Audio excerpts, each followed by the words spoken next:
para colaborar a la modernización del Estado y para que siga siendo un eje importante en la vida española, el centro político, les pido su voto. Entre las muchas capacidades que tenía el duque de Suárez, no parece que estuviera la de dirigir un partido político, porque igual que había tenido problemas internos en UCD, de los que ya hemos hablado, también los tuvo en el CDS, el Centro Democrático Social, y eso que el CDS en teoría era el sector suarista de la UCD, es decir, aquellos que tenían una mayor estima hacia la figura de don Adolfo Suárez González.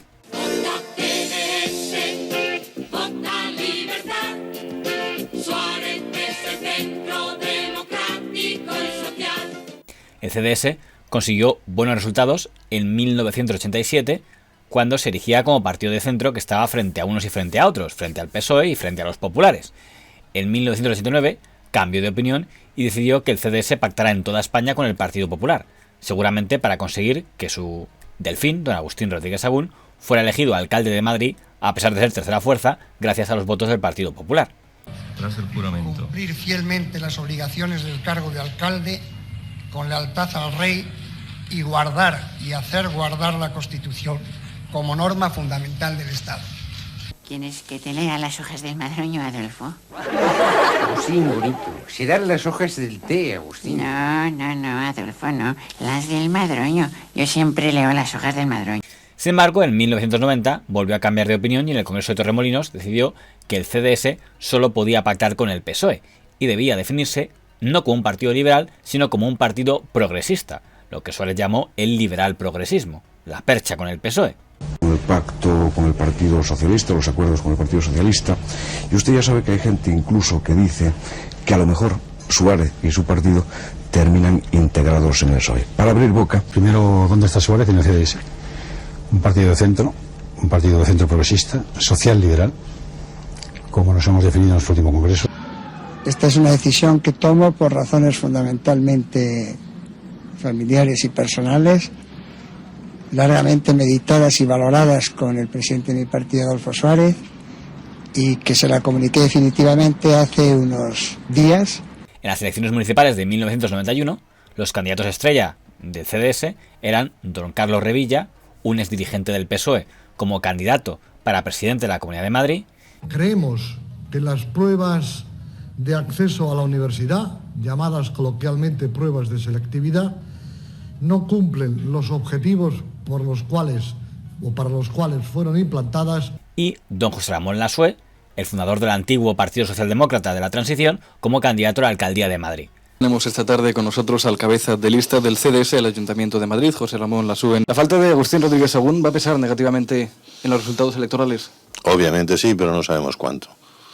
Y no creo que sea excesivamente mucho, porque la única prueba empírica que tenemos de cuánto cuesta la pérdida de un candidato excelente fue el voto de Carrillo cuando se separó del Partido Comunista. Apenas fueron 40.000 votos. El resultado fue un fracaso absoluto, 0 y 0. El CDS quedó fuera de Asamblea y de Ayuntamiento de Madrid. Ante ese resultado, don Adolfo Suárez anunció que dimitía como presidente del CDS. Creo que debo asumir la responsabilidad absoluta de este resultado electoral y en esa asunción de responsabilidades les comunico que presento mi dimisión como presidente del CDS. De conformidad con lo que disponen nuestros estatutos, se convocará un congreso extraordinario. Entonces se convocó un congreso extraordinario. El encargado de coordinar el proceso fue el secretario general don José Ramón Caso, aunque lo tenía muy complicado porque había muchos dirigentes del CDS que reprochaban al señor Caso que él era tan culpable como el señor Suárez del desastre electoral. Disgustado, porque me parece que José Ramón Caso no ha estado acertado, que ha cometido un error político, que ha sido injusto conmigo, pero sobre todo, esas cosas pueden todas olvidarse, pero sobre todo es porque perjudica una decisión de esas características al partido. Adolfo Suárez se había marchado y yo era, digamos, el representante o el que quedaba como ante el conjunto del partido como el representante de esas decisiones políticas, porque era el secretario general, que habían llevado a esa tensión tan fuerte en el CDS y en los medios, a un lado y a otro, cuestionando si éramos una opción independiente o si éramos un complemento natural del Partido Popular o del Partido Socialista.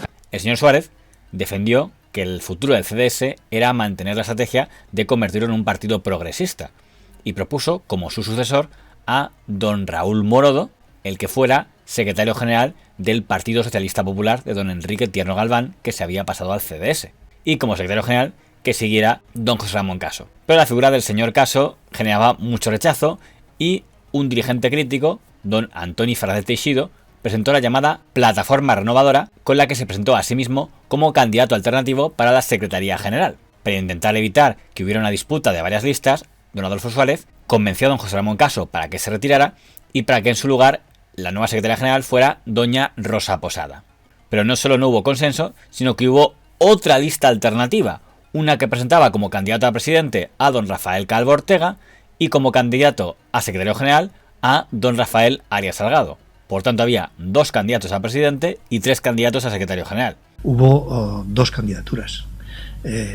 Rafael Calvo como presidente y yo como secretario general, y Raúl Morodo como presidente y Rosa Posada como secretario general. Y Antonio Fernández Teixó, que ahora está en Convergencia, como secretario general. Para terciar en la batalla, don Adolfo Suárez decidió mojarse públicamente y pedir a todos los afiliados que por favor votaran a don Raúl Morodo como presidente y a doña Rosa Posada como secretaria general. Pero el resultado de la votación para presidente fue el siguiente. El candidato, por tanto, propuesto por don Adolfo Suárez fue derrotado por don Rafael Calvo Ortega. Y en la votación para el cargo de secretario general, la votación fue la siguiente. El candidato propuesto, la candidata propuesta por el duque de Suárez, quedó en último lugar. Por tanto, el titular del Congreso no fue pierde el señor Morodo o pierde la señora Posada. El titular fue pierde Adolfo Suárez el Congreso del partido que fundó. El centro sin Suárez, en cualquier caso, no será ya lo mismo. Suárez ha expresado una opinión legítima sobre quién debería ocupar la presidencia del partido y el Congreso ha decidido otra cosa, pero bueno, creo que esto tiene una importancia mucho menor que la que se le da. Pero, señor Calvo Ortega, ¿usted cree que Adolfo Suárez, después de haber dicho adiós el 26 de mayo, después de el fracaso electoral, después de que su candidato, Raúl Morodo, no haya alcanzado la presidencia del partido, después de todo eso, ¿usted cree que Adolfo Suárez va a estar en el partido? No sorprende, por tanto, que poco después de aquel congreso, el duque de Suárez renunciara a su acta de diputado y se retirara definitivamente de la política, lo cual en la práctica fue la sentencia de muerte del CDS. Y al final ¿hubo una de cada? Claro, efectivamente. Salió Rafael Calvo como presidente y Fernández Teixidó como secretario general, por 9 votos. Esa fue la diferencia, ¿no? Bueno, a mí me pareció que eso era la típica cacicada y yo dije, pues muy bien, pues ahí tienes el escaño y me voy. Por cierto, una gran parte de los protagonistas de aquel congreso, a los 2 años, se habían pasado a otros partidos. Don Rafael Arias Salgado y doña Rosa Posada se pasaron al Partido Popular, que los colocó a ambos en sus listas electorales. Don Antoni Fernández Teixido se pasó a Convergencia y Unión, que le incluyó también en sus listas. Yo quiero plantear la cuestión: renovación a fondo en el partido, comprensión de la rectificación y transmisión a la sociedad de que aquí hay un partido con entusiasmo y voluntad de combate. Aunque actualmente, cuando Convergencia y Unión se desplomó, se pasó a su propio partido llamado Lliures. Y don Raúl Morodo se pasó a la órbita del PSOE, que en el gobierno de Zapatero le nombró embajador en Venezuela, un cargo que ha dado pie a alguna que otra investigación judicial aún abierta hoy en día. Es muy previsible que pueda adquirir el carácter de centro político de Europa.